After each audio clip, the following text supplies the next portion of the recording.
Hello students, welcome to the sound coaching centre. मेरा नाम है साउंड कुमार और प्यार से आप मुझे एसके सर के नाम से भी जानते हैं। आज मैं लेके आया हूँ आपके लिए फिजिकल केमिस्ट्री का जो हमारा चैप्टर चल रहा था, some basic concept of chemistry का मतलब लेसन है जो हमारा फर्स्ट है, इसका लेक्चर नंबर 5, जो कि हमारा लेक्चर आज लास्ट होगा लेक्चर। क्योंकि पिछले 4 लेक्चर में आपको पढ़ा चुका हूँ। लास्ट लेक्चर में मैंने आपको पढ़ाया था कि पिछले लेक्चर में जो हम पढ़ा चुके हैं कि उसके आगे का मैं आपको लेक्चर नंबर 5 में बताऊँगा। ठीक है, तो देखो आज बिल्कुल ज़्यादा लंबा लेक्चर होने वाला नहीं है हमारा। केवल हमारा 2 टॉपिक बचे हैं, सिग्निफिकेंट फिगर और कुछ लॉ बचे हैं, बस वो मैं इसमें पढ़ा दूंगा बिल्कुल लेक्चर में। तो बस थोड़ा सा टॉपिक है, आपका बहुत जल्दी फिनिश हो जाएगा। ठीक है, इस चैप्टर के फिनिश होते ही मैं अपने टेलीग्राम चैनल और व्हाट्सएप चैनल पर इसके सभी जितने भी प्रीवियस ईयर के क्वेश्चन हैं वो वहाँ पर जाकर के अपलोड करवा दूंगा। ठीक है, और मैं आपको बता दूँ इसका जितने भी नोट्स है वो भी वहाँ पर आपको प्रोवाइड करवा दिए जाएंगे। ठीक है, और साथ ही मैं आपको बता दूँ कि जैसा कि आप जानते ही हैं कि हमारा ये जो साउंड कोचिंग सेंटर है, इस पर मैं आपको फिजिकल केमिस्ट्री पढ़ाऊंगा for IIT JEE and NEET. अगर आप 11th क्लास में तो भी देख सकते हैं, ये चैप्टर आपके 11th क्लास में भी है। ठीक है, तो आप देख सकते हैं, आपके लिए बहुत बेनिफिट होगा ये।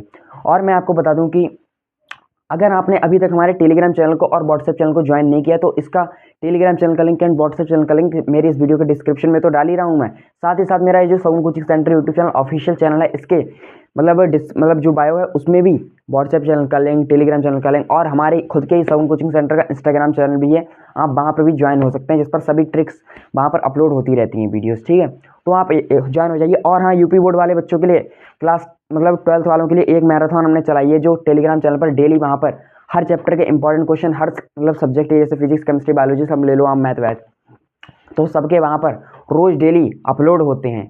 तो आप वहाँ से भी देख सकते हैं। जो आपके छोटे भाई बहन हैं या अभी जो 12th क्लास में हैं, उनके लिए आप बताइए, उनसे कहिए कि आप हमारे चैनल पर ज्वाइन होइए। आपको रोज़ इंपॉर्टेंट क्वेश्चन मिलेंगे, आपके बोर्ड के लिए बहुत बेनिफिट होगा।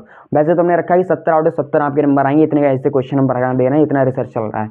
तो बस हमारी टीम उस पर वर्क कर रही है, आप वहाँ पर जाके ज्वाइन हो सकते हैं। चलिए, अब समय को ना खराब करते हुए आपको भी बता दें, अगर वीडियो को अभी तक आपने लाइक नहीं किया तो वीडियो को लाइक कर दीजिए, शेयर कर दीजिए। और आपने अगर इससे पहले के 4 लेक्चर नहीं देखे तो मैं आपसे कहूँ कि पहले आप वो 4 लेक्चर देख लीजिए, उसके बाद 5th लेक्चर पे आइए, क्योंकि जब आप वो ही नहीं देखेंगे तो आपको आगे कैसे समझ में आएगा। वैसे तो आज हम एक न्यू फ्रेश टॉपिक स्टार्ट कर रहे हैं जो आपको समझ में ही आएगा। ठीक है, तो चलो आज हमारा जो पहला टॉपिक ही है वो सिग्निफिकेंट फिगर। अब आप कहेंगे कि सर इस सिग्निफिकेंट फिगर तो फिजिक्स में होते हैं, लेकिन भाई केमिस्ट्री में भी हैं। अगर आप देखेंगे प्रीवियस ईयर के क्वेश्चन उठा के तो इस क्वेश्चन भी आया है केमिस्ट्री में सिग्निफिकेंट फिगर से। ठीक है, तो देखो कैसे क्या होता है सिग्निफिकेंट फिगर के बारे में। मैं ज़्यादा थ्योरी आपको नहीं लगाऊंगा, जो कॉन्सेप्ट यहाँ पर पढ़ाऊंगा बस आपको डिटेल में यहीं पर देखना है। ठीक है, नोट्स आप चाहें तो मेरे साथ साथ बना लें, वरना नोट्स तो आपको मिल ही जाएंगे। फिर भी अगर हाथ से लिखेंगे तो आपके लिए ज़्यादा बेनिफिट रहेगा। देखो सिग्निफिकेंट फिगर के बारे में, देखो सबसे पहला पॉइंट क्या आता है हमारा। मैं सारी, वैसे तो मेरे पास सारी थ्योरी है लिखी हुई, सारी मैंने खुद अपने हाथ से नोट्स बनाए हैं वो। ठीक है, लेकिन मैं थ्योरी आपको नहीं लिखवाऊंगा क्योंकि मुझे लिखवाई गई थी, मैं बहुत इरिटेट हुआ था, तो आप क्यों नहीं होंगे। देखो मैं आपको बताता हूँ, जैसा कि देखो सिग्निफिकेंट फिगर के कुछ रूल्स होते हैं, वो रूल आपको याद रखने हैं। मैं थ्योरी वाइज नहीं, मैं आपको बिल्कुल विद एग्जांपल वाइज सारे लिख के दिखाऊंगा, बस आपको वो एग्जांपल से ही समझ जाए कि हाँ इसका ये रूल होता है। आप अगर चाहें तो खुद किसी दूसरे को पढ़ा सकते हैं। ठीक है, इस लेवल का मैं आपको पढ़ा दूंगा, बस आपको लास्ट तक हमारे साथ बना रहना है। देखो सिग्निफिकेंट फिगर के बारे में पहला सर जो एग्जांपल लिखा है कि all non zero digit are significant, ये तो आपको लिखना ही पड़ेगा। ठीक है, एक जैसे पॉइंट जो इंपॉर्टेंट होंगे वो मैं लिख दूंगा। All non zero digit are significant figure. ठीक है, अंडरस्टैंड। अब मैं बार बार सिग्निफिकेंट फिगर नहीं लिखूंगा, इसके लिए शॉर्ट में लिखूंगा मैं एस एफ। ठीक है, एस और एफ मतलब सिग्निफिकेंट फिगर। ठीक है, नॉन जीरो का मतलब क्या होता है, जैसे देखो फॉर एग्जाम्पल, जैसे मैं एग्जाम्पल ले रहा हूँ, मैंने क्या कहा कि आपको एग्जाम्पल सुनने होंगे। जैसे 285 लिखा हुआ है, 285 मतलब 285 सेंटीमीटर मान लो किसी की लेंथ है। ठीक है, इसमें अगर हमें बताना है कि हमारे सिग्निफिकेंट फिगर कितने हैं, तो इसमें जो है हमारे सिग्निफिकेंट फिगर अगर आप देखेंगे कि नॉन जीरो डिजिट ए है हमारे 3 है, तो यानी कि इसमें हमारे 3 सिग्निफिकेंट फिगर हैं। देखो अब लिख दो इसके लिए 3 सिग्निफिकेंट फिगर। ठीक है, ये हो गया हमारा इसका आंसर। अगर ऐसे ही नेक्स्ट एग्जाम्पल हमारे पास आ जाता है कि 0.25 ml, देखो अगर मैंने यहाँ पर लिख दिया जैसे 0.25 ml, जैसे मैंने लिख दिया यहाँ पर 0.25 ml, ml का मतलब होता है मिलीलीटर, यानी कि एक क्वांटिटी है किसी भी आपका मतलब ऑब्जेक्ट ले लो, उसमें इतना क्वांटिटी में कोई भी लिक्विड भरा है या गैस भरी कुछ भी। ठीक है, जिसका भी वॉल्यूम का क्वांटिटी होती है उसमें मैंने इसको मेजर कर लिया। ओके, तो जैसे इसमें अगर वो आपसे पूछ ले तो इसमें कितने, अगर आप देखेंगे तो इसके पॉइंट के इधर अगर जीरो है तो इस जीरो को सिग्निफिकेंट फिगर में काउंट नहीं करते हैं। ये मोस्ट इंपॉर्टेंट पॉइंट है, आपको यहाँ पर ध्यान रखना है। इधर देखो जैसे अगर 0.25 मिलीलीटर मैंने यहाँ पर लिख दिया तो यहाँ पर ये 25 है, केवल इन्हें हम काउंट करेंगे अपने सिग्निफिकेंट फिगर में। जैसे यहाँ पर A2 है तो इन्हीं 2 को कहेंगे सिग्निफिकेंट फिगर। तो इस क्वेश्चन में हमारे कितने हैं, 2 सिग्निफिकेंट फिगर हैं। Do you understand, clear. ठीक है, अब देखो अगला मैं इसी में एग्जांपल लेता हूँ। कहने का मतलब क्या है, अब इसी को ही आप जैसे पॉइंट बना के लिख सकते हैं। इसके लिए आप लिख सकते हैं कि zero processing to first non zero digit are not significant, यानी कि अगर जीरो के मतलब ये जो है हमारा, आप देखें कि इधर जो है हमारे मतलब लेफ्ट साइड में, ठीक है, और इधर अब अगर मैं यहाँ से देखूँ तो आपका भी यहाँ से होगा, मतलब राइट साइड इधर होगा और लेफ्ट साइड इधर होगा। तो अगर देखें तो लेफ्ट साइड में इधर जीरो है, तो इस जीरो को हम सिग्निफिकेंट फिगर में काउंट नहीं कर सकते हैं। इसको आप खुद उसमें टॉपिक पॉइंट वाइज लिख सकते हैं अपने आप बना के, लेकिन लिखने की कोई जरूरत नहीं, बस कॉन्सेप्ट है, याद रखो, ठीक है। ज़्यादा थ्योरी पे हमें नहीं जाना है। देखो थ्योरी हम पढ़ते थे क्लास 11-12 में, अब पढ़ रहे हैं हम कंपटीशन एग्जाम की तैयारी कर रहे हैं, तो इन सब थ्योरी पे ज़्यादा ध्यान नहीं देना है, ठीक। अब देखो क्या आता है हमारे लिए, और जो 11-12 वाले मतलब जो बच्चे हैं वो चाहे तो मैं देखो पॉइंट बता भी रहा हूँ, आप ऐसे लिख लो, थोड़ा सा आपको मेहनत तो करनी पड़ेगी। फिर आता है देखो कि such zero indicate the position of decimal point. ये जो जीरो होता है आपको पता होगा, ये तो बेसिक मैथ का रूल होता है, हमारा बताता है कि कहाँ पर डेसिमल पॉइंट है, ठीक है, ये इसके बारे में इंडिकेट करता है। 0.03 हैज़ वन सिग्निफिकेंट फिगर। जैसे अगर मैं अदर एग्जाम्पल लेता हूँ 0.03, अब ये जो जीरो है इसको काउंट नहीं करेंगे हम, ठीक है। इसमें जो होता है, इसमें अगर देखेंगे तो इसमें केवल एक सिग्निफिकेंट फिगर है, कितना है ये, केवल 3 को हम काउंट करेंगे, ठीक है। यहाँ पर एक सिग्निफिकेंट फिगर है, ऐसे करके आप लिख दिए, मैं गलती भी कर सकते हैं, इसलिए अपने बिल्कुल बढ़िया तरीका से लिखो, ठीक है। इसमें जो है एक सिग्निफिकेंट फिगर है, ठीक है। अब मैं एक और एग्जांपल आपके सामने ले रहा हूँ, ठीक है, आप बताएंगे इसमें कि इसमें कितने हैं सिग्निफिकेंट फिगर। बताओ इसमें ये जो मैंने लिखा है 0.0052, इसमें कितने हैं सिग्निफिकेंट फिगर। और ना मैं बता दूं, जो भी हमारे हिंदी मीडियम वाले बच्चे हैं उन्हें बता दूं कि सिग्निफिकेंट फिगर का मतलब होता है सार्थक अंक, ठीक है, सार्थक अंक, ओके, अंडरस्टैंड। अब मैंने जैसा कि इसमें बताया था कि इन जो जीरो का कोई मतलब नहीं होता, इन जीरो का कोई मतलब होता, तो अगर इसमें देखें तो इसमें हमारे केवल 2 सिग्निफिकेंट फिगर हैं, ठीक है, 2 सिग्निफिकेंट फिगर, अंडरस्टैंड। ये पॉइंट हमारा क्लियर हो गया, पहला पॉइंट अंडरस्टैंड हो गया, ठीक है। नेक्स्ट पॉइंट क्या आता है हमारा, देखो नेक्स्ट पॉइंट जो आता है हमारा वो आता है कि zero between two non zero digit are significant. जैसे देखो अगर मैंने लिखा है यहाँ पर 2.005, जैसे अगर इन दोनों नॉन जीरो, जैसे नॉन जीरो डिजिट क्या होते हैं हमारे, जैसे 2 और 5, यानी कि जो जीरो ना हो, ठीक है, नॉन जीरो मतलब क्या होता है, जो जीरो ना हो। जैसे इन 2 और 5 के बीच में अगर जीरो आ रहा है तो आप इसे सिग्निफिकेंट फिगर में कैलकुलेट करोगे, ठीक है। जैसे अगर इसमें देखा जाए तो इसमें कुल मिलाकर के हमारे 4 सिग्निफिकेंट फिगर हैं, क्योंकि इन दोनों सिग्निफिकेंट फिगर के बीच में जो है हमारा जीरो आ रहा है, तो इन्हें हम काउंट करेंगे सिग्निफिकेंट फिगर में, ठीक है। तो इसमें कुल मिलाकर के हमारे कितने होंगे, 4 सिग्निफिकेंट फिगर हैं। Do you understand? Yes sir बोल दो यार, ठीक है, कमेंट करते रहो, ठीक है। और देखो अगला पॉइंट हमारा क्या आता है, नेक्स्ट पॉइंट मैं यहाँ पर ये लिख दे रहा हूँ, चलो ठीक है। थर्ड पॉइंट जो है हमारा वो कहता है कि zero at the end or right of a number are significant provided they are on the right side of the decimal point, for example 0.200 gram has 3 second. कहने का मतलब क्या है, देखो मैंने एक अगर एग्जांपल लिया 0.200 ग्राम, मान लो इतनी क्वांटिटी मैंने कोई ऑब्जेक्ट ले लिया, इसमें मतलब मैंने कोई भी चीज़ ले ली यार, समोसे तो नहीं होगा इतने ग्राम का, इससे ज़्यादा ही ग्राम का होगा, कुछ भी चीज़ मैंने ले ली, ठीक है। तो मान लो इतने, हमें क्वांटिटीज मतलब नहीं है, तो मैं यूनिट बता रहा हूँ आपको, जैसे कोई भी चीज़ जैसे वो दे दे मेजर के, वो आपको सवाल बना के पूरे देगा कि अ मैन हैज़, उसने कहीं से भी दुकान से मतलब इतना इतना कुछ भी खरीद कर लेके आया, तो उसमें वो यूनिट आपको देगा, इसलिए मैं आपको यूनिट लिख के बता रहा हूँ, ठीक है। तो इस पॉइंट में कहने मतलब क्या है, देखो कहने का मतलब है zero at the end or right of a number are significant provided they are on the right side. अगर जीरो जो है किसी भी अंक के मतलब राइट साइड में है, जैसे राइट साइड में या किसी भी अंक के किसी भी यूनिट के मतलब राइट साइड में या फिर एंड में है, तो उसे हम सिग्निफिकेंट फिगर में काउंट करेंगे, ठीक है। जैसे आप देखें इस जीरो को जो है मैंने क्या पहले ही बता दिया आपको कि लेफ्ट साइड में जीरो को कैलकुलेट नहीं करेंगे सिग्निफिकेंट फिगर, लेकिन ये जो है इसके राइट साइड है। तो अगर आप इसमें देखेंगे तो इसमें जो है हमारे 3 सिग्निफिकेंट फिगर हैं, कितने हैं, इन तीनों को और देखेंगे तो एक ये है, एक ये है, एक ये है, यानी कि कुल मिलाकर के 3 सिग्निफिकेंट फिगर हमारे इसमें है। Do you understand? Yes sir बिल्कुल एक्यूरेट, ठीक है। अब देखो उसके बाद हमारा आता है कि but if otherwise their terminal zero are not significant if there is no decimal point. अगर देखो ये भी रूल कब लगेगा हमारा, अगर इसमें डेसिमल पॉइंट है लगा, अगर मैं इसी में डेसिमल पॉइंट हटा दूं ऐसे करके, तो इसका आप 3 नहीं लिखेंगे सिग्निफिकेंट फिगर, इसका लिखेंगे आप 1, क्योंकि इसमें एक ही है नॉन जीरो, लेकिन मैंने इसमें क्या लगाया था, पॉइंट लगाया था, तो इसके जो है 3 ही रहेंगे, ठीक है। अपने हाथ में है यार, इरेज करो लिख लो, लेकिन एग्जाम में ऐसा नहीं होगा, ठीक है। अभी तो मैं रूल बता रहा हूँ आपको, तो आपको पता होना चाहिए। चौथा रूल इधर लिख देता हूँ ताकि नीचे जगह पे नहीं रहे, अभी बहुत रूल है ना। अब देखो नेक्स्ट रूल जो आता है वो आता है, जैसे मैंने यहाँ पर लिख दिया 100। अब इसमें बताओ इसमें कितने सिग्निफिकेंट फिगर, मैंने अभी आपको बताया कि अगर इसके डेसिमल पॉइंट लगाए तो आप इसके लेफ्ट साइड मतलब राइट साइड वाले या फिर एंड में जो है डिजिट उन्हें सिग्निफिकेंट फिगर में कैलकुलेट करोगे, वरना नहीं करो। इसमें कहीं पॉइंट दिखाई दे रहा है आपको, डेसिमल पॉइंट दिखाई दे रहा नहीं दिखाई दे रहा है, तो इसका मतलब है इसमें जो है हमारा एक ही सिग्निफिकेंट फिगर है। अब इसमें बताओ कितने हैं। नेक्स्ट पॉइंट जो मैं लिख रहा हूँ इसका मैंने एक एग्जांपल ले लिया, मान लो 500, इसमें कितने सिग्निफिकेंट फिगर, इसमें कितना, इसमें क्या 5 है, नहीं, एक यूनिट दे रखी है मैंने इसमें। अब ये मत सोचना, कंफ्यूज मत होना कि मैंने यहाँ पर एक है लिखा हो तो एक लिखा है, यहाँ पर मतलब मैं केवल यूनिट देख रहा हूँ, नंबर देख रहा हूँ, नंबर वैल्यू। तो यहाँ पर नंबर 1 दे रखा है, नॉन जीरो 5 यानी कि, तो इसमें जो है एक सिग्निफिकेंट फिगर है हमारा, ठीक, एक significant figure. Understand, all clear. अब देखो अगला जो आता है हमारा पॉइंट, वो आता है देखो 100 has only one significant 100 point, अभी मैं देखो लिख के बता रहा हूँ, हैज़ 4। अब देखो ऐसे जो देखो, जैसे मैंने ये लिया था 100 एग्जाम्पल, बिल्कुल देखो यही आ गया 2 पॉइंट।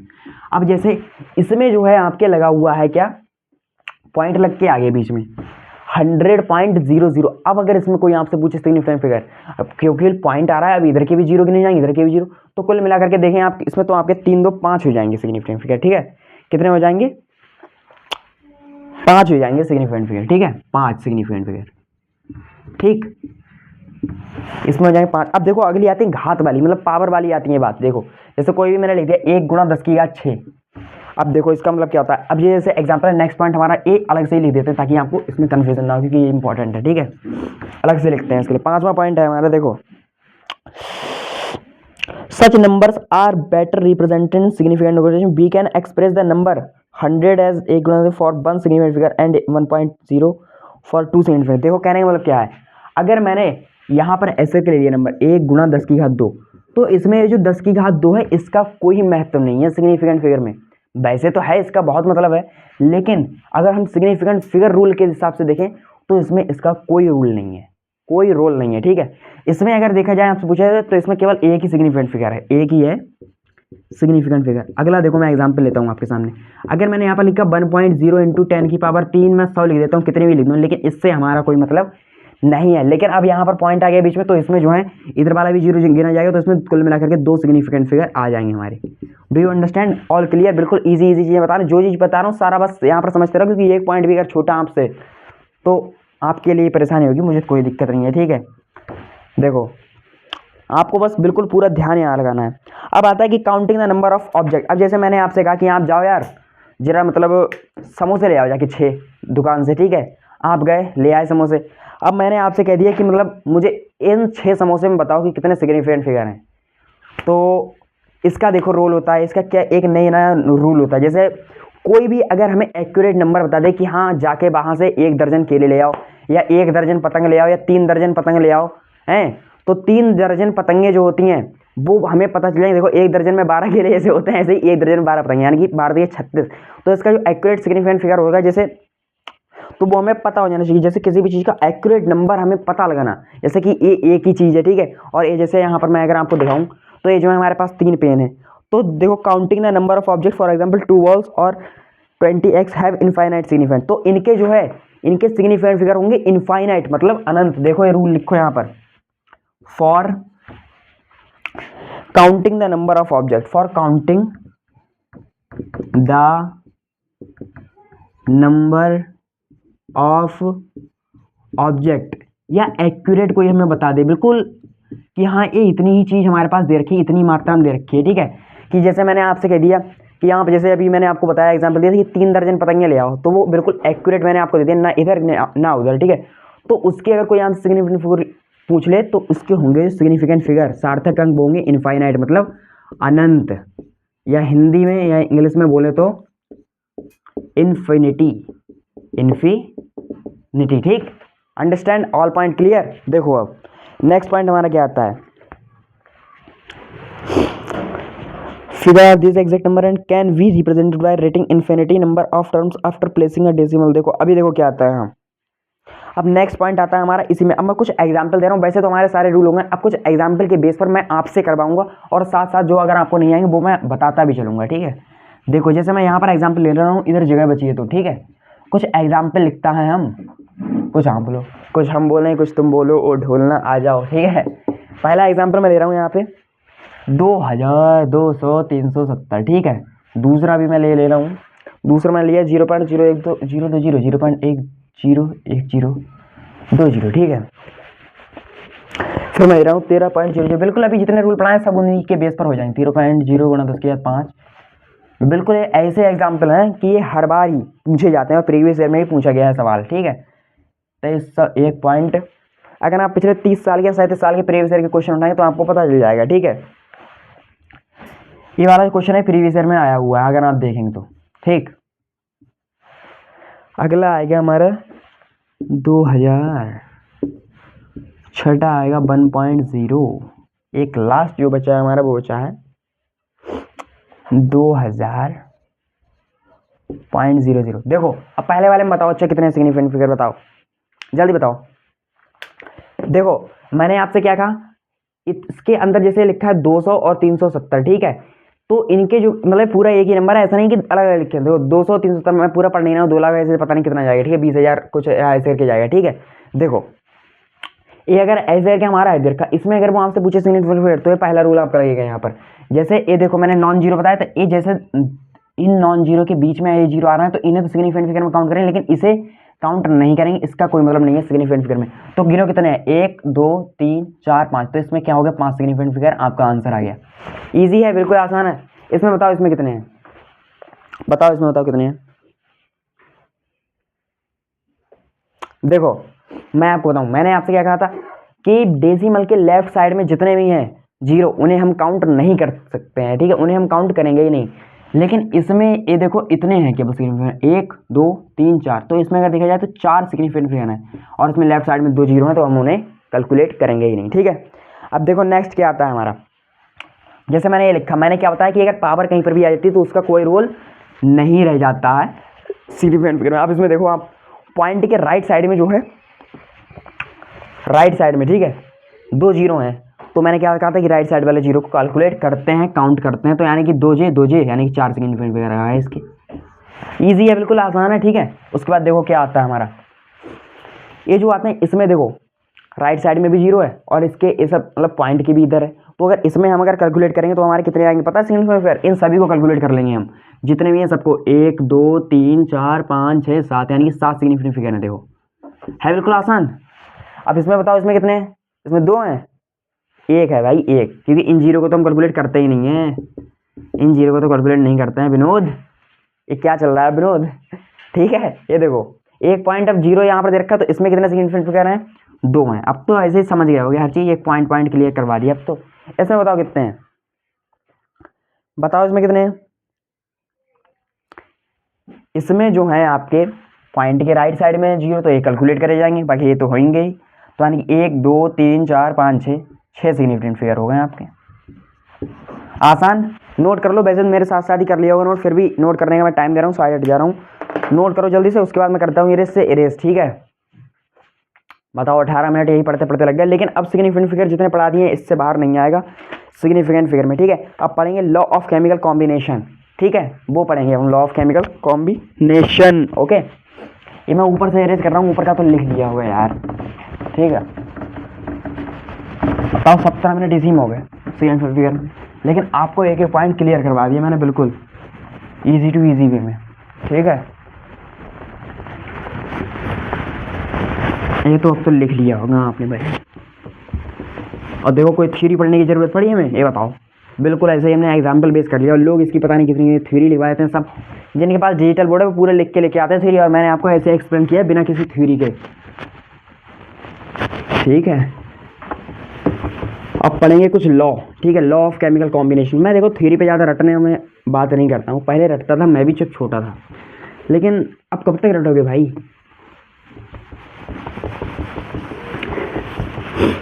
जेईई मेंस में 75 सवाल आते हैं, ठीक है, और 75 सवाल करने के लिए भी 3 घंटे होते हैं, और नीट में 180 सवाल आते हैं, ठीक है, और 180 सवाल करने के लिए 180 मिनट होते हैं, तो कितनी थ्योरी लिखोगे मुझे एक बात बताओ, ठीक है। इसलिए माइंड को इतना डेवलप करो कि क्वेश्चन देख के आंसर आ जाए, ठीक है। तो लिखो अगला heading, law of chemical combination, law of chemical combination,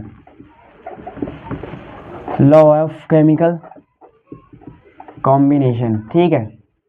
कुछ लॉ हैं हमारे इसी चैप्टर में, वो पढ़ लेते हैं बस, फिर चैप्टर हो जाएगा अपना एंड, ठीक है। देखो सबसे पहला लॉ आता है हमारा law of conservation of mass, ये आपका फिजिक्स में भी आता है, law of conservation of mass, द्रव्यमान संरक्षण का नियम, ठीक है, law of conservation of mass, ठीक है। क्या होता है सर ये, देखो थ्योरी है इनमें जितनी भी है, वो पढ़ लेते हैं, बाकी थोड़ा बहुत जितना समझना है वो समझ लेंगे। सबसे पहली बात तो हमारा जो है लेवोसियर ने दिया था इसे, given by Lavoisier, given by Lavoisier, ठीक है। ये जो रूल था हमारा लेवोसियर ने दिया था। अभी क्या होता है सर, देखो मैं बताता हूँ आपको क्या होता है इसका। देखो एक थ्योरी बेस है बिल्कुल, वो वैसा ही मैं आपको जो बता रहा हूँ, बस वो उतना बात आप रखो याद। देखो total mass remain conserve, that is mass of reactant initially taken always remain same in a closed vessel at any extent of reactant. देखो अगर मैंने किसी भी टोटल मास रिमेन कंजर्व, हमेशा इसमें मास जो है, क्योंकि रूल आप देखो मतलब वर्ड को समझो, वर्ड को खोलो कि वर्ड से कहना क्या जाता है कि law of conservation of mass, यानी कि मास का कंजर्व होना। टोटल मास रिमेन इसमें कंजर्व ही रहता है। जैसे मान लो मैं आपको बताता हूँ एक एग्जाम्पल, मैंने मान लो यहाँ पर एक रिएक्शन ले ली, मेथेन प्लस ऑक्सीजन। मैं इसकी रिएक्शन के बाद पहले ही आपको वो मैंने पढ़ाया है स्टोइचियोमेट्री, ठीक है, कि यानी कि रिएक्शन में बैलेंस चाहिए। क्या निकलेगा यहाँ से CO2 प्लस H2O। इतनी रिएक्शन आपने पढ़ ली होगी, बाकी तो आप ऑर्गेनिक में पढ़ लोगे, ठीक है। इतनी तो आती होगी, नहीं आती तो मैंने तो पढ़ाया है, आता होगा जरूर, ठीक है, अगर पिछले 4 लेक्चर देखे हैं तो। अब देखो यहाँ पर देखो कार्बन हमारा बैलेंस है, ऑक्सीजन भी बैलेंस है, लेकिन हाइड्रोजन बैलेंस नहीं है, तो 2 से करो यहाँ मल्टीप्लाई, 2 दूनी 4 हो गए। अब हमारी ऑक्सीजन बैलेंस नहीं है, 2 इधर यानी कि 4 इधर है और 2 केवल इधर, तो 2 से कर दो मल्टीप्लाई, हमारी होगी बैलेंस, ठीक। अब मैं आपको देखो बताऊँ, अगर इसका देखा जाए तो 12 इसका होता है, मतलब मोलिकुलर वेट देखें तो 12 और 4 16, यानी कि 16 ग्राम मान लो यहाँ पर दे रखा है, ठीक है। और एक ऑक्सीजन का होता है 16 मोलिकुलर वेट, 2 दे रखे हैं तो 16 दूनी 32, और 32 के यहाँ पर 2 मोल दे रखे हैं, हो जाएगा 64 ग्राम यहाँ पर हो जाएगा हमारा, ठीक है। अगर ऐसे ही यहाँ पर CO2 का देखें तो कार्बन का अगर आप देखो तो कार्बन का हो जाएगा 12 और ऑक्सीजन का 16, 16 दूनी 32, तो 12 और 32 हो जाता है 44, ठीक। देखो 44 ग्राम, ठीक है। अगर ऐसे ही आप वाटर का देखोगे तो वाटर का कितना होता है, एक वाटर का होता है 18, यानी कि हाइड्रोजन का 1 गुणा 2, यानी कि जो H2 दे रखे हैं, और ऑक्सीजन का जो हो जाएगा वो 16 हो जाएगा, तो 2 और 16 यानी कि 18, और 2 अणु दे रखे तो यानी कि 18 दूनी 36, ठीक, अंडरस्टैंड। अब अगर देखो इन दोनों को जो आप जोड़ो, 16 और 64 को आप जोड़ो, कितना हो जाएगा, 16 64 जोड़ो, 6 4 10 के 0, 6 1 7 और 1 8, यानी कि 80 ग्राम इधर टोटल है हमारा दे रखा, ठीक है। इसे जोड़ो, अच्छा आप कितना होगा देखो बताओ, पूरा अभी प्रूफ करके बताऊंगा, प्रूफ करके देखो, 6 4 10 हो जाएगा, ठीक है, 4 और 3 7 हो गया प्रूफ रूल, कुछ करने की जरूरत पड़ी बताओ। अब थ्योरी यहाँ पर नहीं लिख दो, खुद बताओ, लिख दो नहीं लिख दो, क्या है इसका मतलब, law of conservation of mass, यानी कि मास का कंजर्व होना।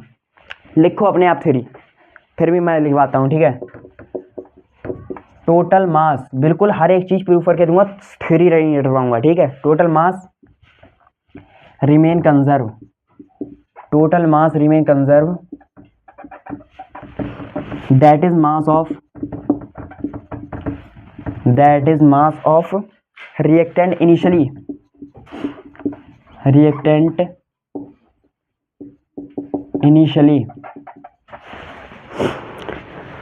taken always remain same, taken always remain same, ठीक है।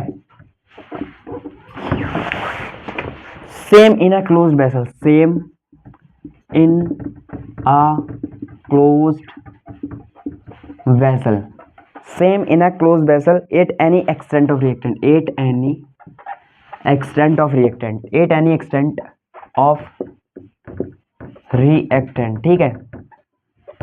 थ्योरी भी लिखवा दी, प्रूफ भी कर दिया कैसे क्या होता है, ठीक है। अब सब पॉइंट क्लियर हो गए। अब देखो एक नोट करके पॉइंट लिखो यहाँ पर, इधर एक नोट करके पॉइंट लिखो इसके लिए, देखो पॉइंट आता पहले लिखवा देता हूँ फिर समझा देता हूँ। Law of conservation of mass is not applicable for nuclear reaction,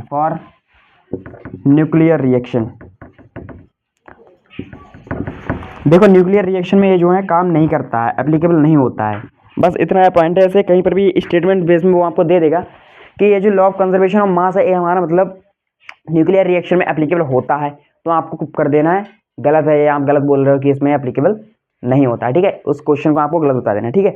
अब देखो अगला क्या आता है हमारा, अगला जो लॉ आता है वो आता है law of definite portion, law of definite proportion. देखो क्या कहता है लॉ ऑफ डिफिनाइट प्रोपोर्शन, हर चीज प्रूफ करके देखें, कोई भी आपको रटने वाली बात नहीं है, ठीक है। क्या कहता है कि it state that in a compound 2 or more element always combine in a define या फिर fixed weight ratio whatever may be source of compound. कहने का मतलब क्या है, अगर हम कोई भी कंपाउंड लेते हैं तो उसमें 2 या 2 से ज़्यादा एलिमेंट ऑलवेज कंबाइन होते हैं, एक दूसरे से जुड़ते हैं, and a defined fixed weight ratio, और उनका जो वेट रेशियो होता है वो एक फिक्स्ड होता है, ठीक है, बिल्कुल फिक्स्ड होता है। Whatever may be sources of compound. अब उसका ये नहीं, उसके ऊपर ही निर्भर नहीं करता है कौन सा श्योर्स है कंपाउंड का क्या क्या है, लेकिन अगर वो दोनों कंबाइन हो रहे हैं तो उनका जो है वेट का रेशियो होगा वो बिल्कुल एक फिक्स रेशियो होगा। ठीक है, देखो कैसे होगा मैं आपको बताता हूँ। जैसे मान लो यहाँ पर मैंने अभी देखा है CO2 और H2O मैंने बनाया था, अगर इन्हीं का दोनों को ले लेते हैं, ठीक है, बाहर की बात नहीं पढ़ाऊंगा, सब यहीं से पढ़ाऊंगा। देखो CO2 प्लस H2O, ठीक है, मान लो मैंने यहाँ पर H2O का लिया, H2O यहाँ पर कितना दे रखा है, H2O का अगर मैं देखूँ मॉलिक्यूलर वेट होता है 2, यहाँ वैसे तो 1 होता है लेकिन यहाँ पर 2 दे रखे हैं तो 2 से गुणा हो जाएगी तो 2 ही हो जाएगा। ठीक है, अब ऑक्सीजन का होता है 16, अगर इसे काटोगे तो यानी कि रेशियो में लेके आओगे तो 1:8 आ जाएगा, यानी कि 1:8 आ जाएगा। अगर इसका निकालो, देखो कार्बन का 1 का कितना होता है 12 और 1 ऑक्सीजन का होता है 16, 2 दे रखे हैं यानी कि 32, 12 और 32। ठीक है, देखो इसे 2 छंग 12 16 आ गया, बिल्कुल वैसा ही सेम। देखो 2 छंग 12 और फिर 16, देखो 6:16, यानी कि मतलब बिल्कुल एक फिक्स रेशियो आएगा इसमें किसी ना किसी एक एलिमेंट के। जैसे ऑक्सीजन का यहाँ भी 16 आ रहा है, यहाँ भी 16 आ रहा है। ठीक है, अगर इसे और काटोगे तो हो जाएगा 2 3 6 और फिर 2 8 16, यहाँ पे 8 इसका मैंने निकाला, जैसे 8 इसका निकाला, बिल्कुल वैसा ही आएगा। यानी कि अगर 2 कंपाउंड कंबाइन होते हैं तो उनमें एलिमेंट का किसी एक एलिमेंट का रेशियो जो है वो बिल्कुल एग्जैक्ट फिक्स्ड आता है। ठीक है, अब लिख लेते हैं यही थ्योरी जो अपने पढ़ी है, लेकिन इसका एक एक्सेप्शन भी है, वो भी यहाँ पर हाँ लिख लो। पहले एक्सेप्शन इधर जब है जगह तो इधर लिख लो, वरना खाली फिर बाद में रेज करना पड़ेगा। देखो एक एक्सेप्शन है, जैसे H2O में ले लेता हूँ 16, अगर मैंने H2O 16 लिया और H2O अगर 18 में मिला, मतलब ऑक्सीजन का एक जो होते हैं, कुछ ऑक्सीजन के आइसोटोप वो होते हैं, एक 16 भी होता है 18 भी होते हैं। ठीक है, तो उनमें होता है डिफरेंस। ठीक है, तो ये जो है एक्सेप्शन है, ये आपको याद रखना है। इसमें अगर आप निकालें तो 2:16 आएगा और इसमें अगर निकालें तो 2:18 आएगा। तो ये एक्सेप्शन आपको याद रखना। हो सकता है आपसे कहीं पर भी असर्शन नहीं है या वैसे क्वेश्चन पूछ ले। लिखते हैं थ्योरी इसकी क्या है। ठीक है, it state that in a compound, और हाँ ये आपको बात याद रखनी है कि ये जो है हमारा रूल, ये हमारा प्राउस्ट ने दिया था, given by Proust, given by Proust. ठीक है, प्राउस्ट एक साइंटिस्ट से उन्होंने दिया था। अब पहले थ्योरी लिखते हैं इसकी। It state that in a compound, it state that in a compound two or more element always combine, element always combine, element always combine in a definite या finite या fixed weight ratio, fixed weight ratio may be source of compound, may weight ratio whatever may be source of, whatever may be source of compound। ठीक, तो ये हमारे हो गए दोनों rule. ठीक है, अंडरस्टैंड। जल्दी से इतना कर लो नोट, उसके बाद पढ़ते हैं इसके आगे के 2 रूल, क्योंकि इसी लेक्चर में चैप्टर खत्म करना है। बस बचे हैं हमारे 1 2 यानी कि 3 रूल बचे हैं बस। ठीक है, 3 रूल जल्दी से करो नोट। वैसे तो सब कर लिया होगा मेरे साथ ही नोट, मुझे पता है तुम लोग बहुत फास्ट हो। ठीक है, you are very fast man.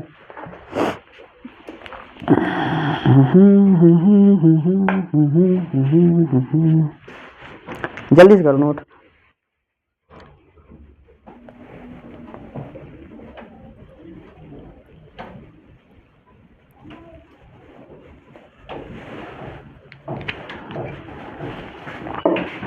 कर लिया होगा नोट है। अब मैं कर रहा हूँ इरेज, इसमें क्योंकि मैंने इतनी देर में डाल दी है इसमें। ठीक है, अब कर रहा हूँ मैं इरेज। अगला रूल डालो अपनी कॉपी में। अगला रूल पता है कौन सा पढ़ेंगे हम? Law of multiple proportion, law of multiple proportion.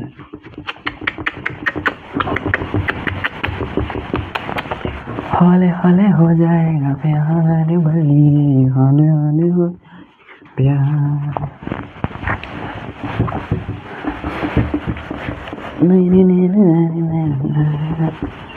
हौले हौले हो जाएगा प्यार,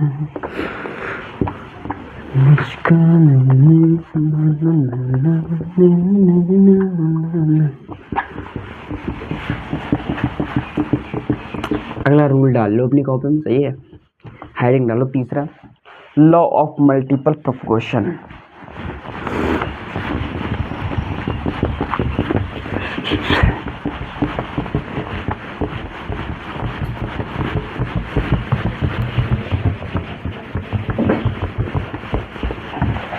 ठीक है, लिखो। तीसरा वाला क्या है हमारा, law of multiple proportion. Law of multiple proportion क्या होता है? लॉ ऑफ मल्टीपल प्रोपोर्शन सबसे पहले लिख लो, ये किसने दिया था? ये दिया था हमारा डाल्टन साहब ने, गिवन बाय डाल्टन। ठीक है, ये डाल्टन साहब ने दिया था हमारे लिए। ठीक है, जॉन डाल्टन। क्या कहता है रूल हमारा कि it state that if a two element combine to form from two or more compound then fixed weight of one element that combine with weight of other element which are in simple ratio. देखो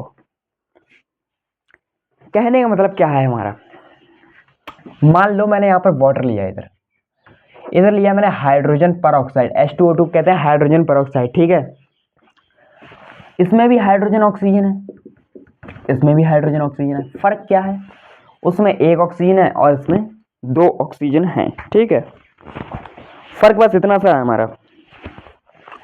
अब कहने का मतलब क्या है, देखो इधर देखें तो हाइड्रोजन का आता है 2 मॉलिक्यूलर वेट अगर निकालेंगे कैलकुलेट के, और इधर देखें तो आता है 16, इधर देखें तो आता है हाइड्रोजन का 2, इधर देखें तो ऑक्सीजन का आता है 32, क्योंकि हमारे पास 2 ऑक्सीजन दे रखे हैं। ठीक है, अब इनके लिए अपॉन में कर दो 16, देखो 2 हाइड्रोजन को हाइड्रोजन से डिवाइड करो, ऑक्सीजन को ऑक्सीजन से डिवाइड करो, देखो 2/2 इज इक्वल टू 16/32, यानी कि 16 दूनी 32 और 2 एकम 2, यानी कि ये कट जाएंगे एक दूसरे से। ठीक है, अगर हम मतलब केवल 16/32 यानी कि ऑक्सीजन का ही केवल ऑक्सीजन के लेते हैं, क्योंकि ऑक्सीजन में देखो डिफरेंस आ रहा है, ये तो हमारा सिंपल आ गया। अब अगर हम केवल ऑक्सीजन में लेते हैं 16/32 यानी कि 1/2 इसका रेशियो आ जाएगा, 1:2 आ जाएगा। ठीक है, अब कहने का मतलब क्या है कि हमेशा इसका जो है ऐसे ही रेशियो में इसका आंसर आएगा, इसके वेट का, मॉलिक्यूलर वेट का। ठीक है, देखो it state that if two element combine to from 2 or more compound then fixed weight of one element that combine with weight of other element which are in simple ratio.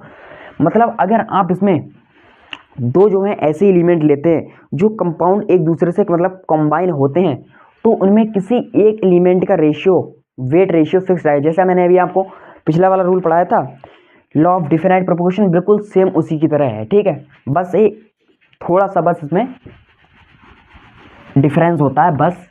ठीक है, कुछ बातों का।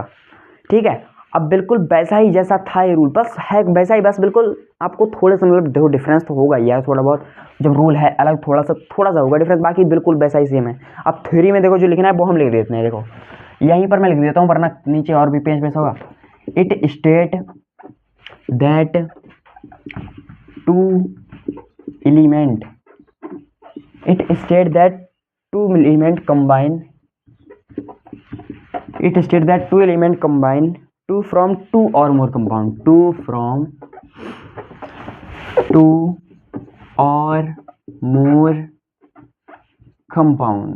ठीक है, 2 from 2 or more compound then fixed weight of one element, then fixed weight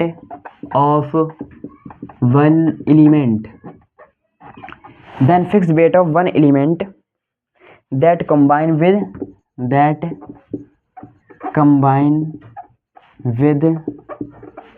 weight of other element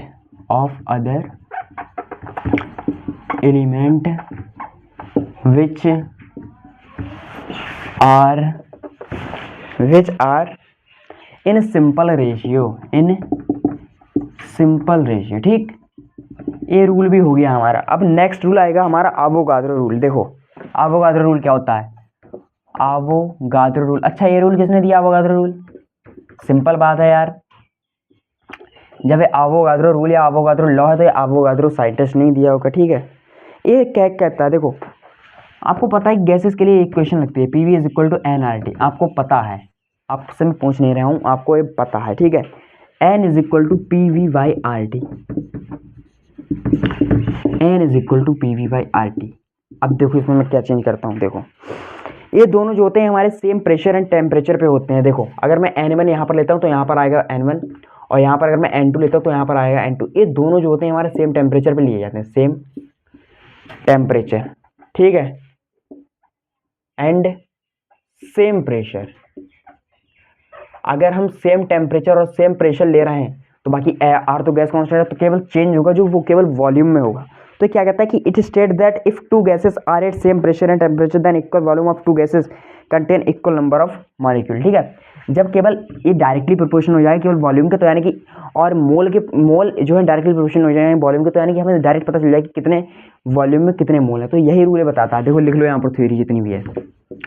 it state that if two gases, it state that if two gases, बस एक rule और बचा है फिर अपना हो जाएगा। At same pressure and temperature then equal volume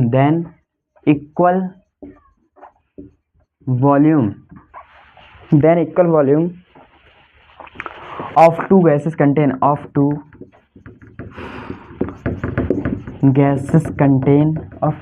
contain equal number of molecule। ठीक है, तो ये भी हो गया हमारा रूल। अब बचा एक आज का लास्ट रूल, इस चैप्टर का लास्ट रूल, इस चैप्टर का लास्ट टॉपिक। ठीक है, देखो आता है law of combining of gases. Law of combining of gases क्या होता है सर ये रूल? अभी बताते हैं भाई, रुको। Law of combining of gases, इसका मतलब है two gases at same pressure and temperature combine in simple ratio volume. बिल्कुल आसान, बस इतनी सी थी बात। ठीक है, कहने मतलब क्या है कि जब टू गैसेस एक दूसरे से सेम प्रेशर एंड टेम्परेचर पे होती हैं कंबाइन, तो इनका सिंपल रेशियो आता है वॉल्यूम का। देखो जैसे मैं मानता हूँ आपको एग्जांपल विद एग्जांपल, रटवाने वाली कोई बात नहीं, बिल्कुल प्रूफ करके दिखाएंगे उसके बाद होगा। जब हमने नाइट्रोजन की वो करवाई रिएक्शन हाइड्रोजन के साथ, तो हमारा बना NH3।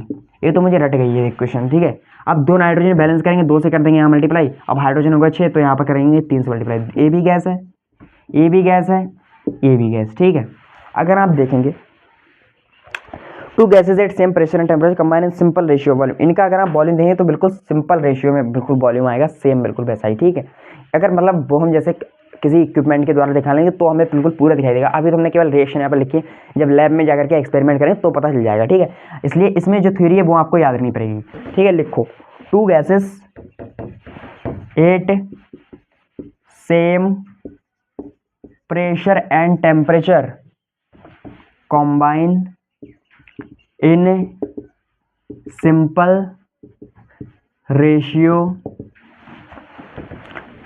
Of volume. ठीक है, तो यही था हमारा सारा इस चैप्टर में जितना है वो सब। ठीक है, जितने रूल थे वो सभी लिखवा दिए। अब नेक्स्ट चैप्टर हम स्टार्ट करेंगे अपना रेडॉक्स रिएक्शन इसके बाद। ठीक है, अगले लेक्चर में, नेक्स्ट लेक्चर से बिल्कुल new fresh topic, new fresh chapter. ठीक है, जितना अच्छा था इस चैप्टर में, जितना भी था सारा पढ़ा दिया है, सफिशिएंट है। और आप कहेंगे सर कि इसके क्वेश्चन प्रैक्टिस, तो वो भी जल्दी लेके आएंगे, उसका एक अलग से सेशन। लेकिन हम अपना चैप्टर स्टार्ट करेंगे, अपना मतलब टाइम खराब नहीं करेंगे। ठीक है, तो ये हमारा हो जाएगा। तो अभी तक जितना पढ़ा है आई होप आपको ऑल अंडरस्टैंड होगा और सारे नोट्स भी आपने बनाए होंगे। साथ साथ मेरी तो यही इच्छा है कि आपने सही बनाए हो, साथ साथ ही नोट्स बनाए हो। ठीक है, अब देखो मैं आपको बताऊं, आपको बिल्कुल ये सभी बढ़िया तरीके से पढ़ने हैं। ठीक है, बढ़िया तरीके से बिल्कुल इसका रिवाइज करना है। जितने भी पाँचों लेक्चर पढ़ाते हैं, वैसे 15 लेक्चर है, 16 लेक्चर में होता है पूरे चैप्टर खत्म। ठीक है, लेकिन आपको 5 लेक्चर में कंप्लीट करवाया है, तो कुछ तो बात होगी इसमें। ठीक है, इसलिए आपको दोबारा से पूरा रिवाइज करना है। ऐसा नहीं लेक्चर देखें, आप अपने नोट्स से पढ़ो, नोट्स जो भी आपने बनाए हो। उसके बाद मिलते हैं ऐसे ही किसी नेक्स्ट सेशन में। तब तक के लिए चैनल अगर बढ़िया लगी हो आपको वीडियो, तो मतलब इस वीडियो को अपने दोस्तों के साथ शेयर करो, अपने रिश्तेदारों के साथ शेयर करो, और वीडियो को लाइक करो। और कमेंट में जरूर बताओ कि आपका चैप्टर कैसा रहा है, कैसा जर्नी रही है आपकी इस चैप्टर में, कैसा आपको लगा, बढ़िया लगा या नहीं लगा। ठीक है, अब चलो आज का सेशन करते हैं यहीं पर एंड, मिलते हैं किसी नेक्स्ट चैप्टर के साथ। चैप्टर पता है आपको, रेडॉक्स रिएक्शन हमारा स्टार्ट होगा। और बता दो सभी को कि एसके सर आ गए हैं अब फिजिकल केमिस्ट्री के लिए for IIT JEE and NEET. तो चलो सगुन कोचिंग सेंटर चैनल पर यूट्यूब पर बिल्कुल फ्री क्लासेस, वैसे तो आप पैसे लेकर खरीदते हैं बैच, लेकिन मैं फ्री में पढ़ाऊंगा आपको बिल्कुल मतलब physical chemistry for IIT JEE and NEET. और 11th क्लास वाले बच्चे भी देख सकते हैं, और जब 12th का चैप्टर आएगा तो वो भी लोग देख सकते हैं। ठीक है, तो चलो आज के सेशन को रखते हैं इतना ही, मिलते हैं आपसे नेक्स्ट सेशन। तब तक के लिए जय हिंद, जय भारत।